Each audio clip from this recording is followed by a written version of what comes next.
سردیوں کی ایک ٹھنڈی صبح تھی۔ دو چھوٹی بچیاں آمینہ اور سارہ اپنے گھر کے قریب کھیل رہی تھیں۔ اچانک انہوں نے ایک بوڑھے آدمی کو دیکھا جو چلنے میں مشکل محسوس کر رہا تھا۔ اس کے ہاتھ کانپ رہے تھے۔ بوڑھے آدمی کے ہاتھ میں ایک بھاری تھیلا تھا، مگر پھسلتی ہوئی سڑک کی وجہ سے وہ ٹھیک سے چل نہیں پا رہا تھا۔ آمینہ نے فوراً کہا، سارہ آؤ ہم ان کی مدد کرتے ہیں۔ دونوں بچیاں دوڑ کر بوڑھے آدمی کے پاس گئیں اور اس کا تھیلا تھام لیا۔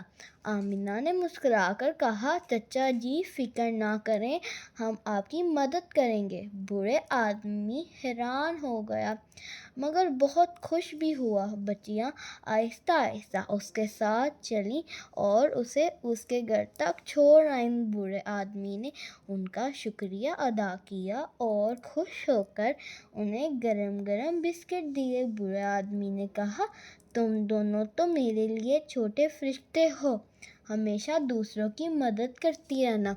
آمینہ اور سارہ خوش ہو کر اپنے گھر واپس آئیں۔ ان کے دل خوشی سے بھر گئے کیونکہ انہوں نے کسی کی سردی کو تھوڑا سا گرم کر دیا تھا۔ تو بچوں، ہمیں اس کہانی سے یہ سبق ملتا ہے کہ چھوٹا سا پیار بھی سردی میں گرمی لے آتا ہے۔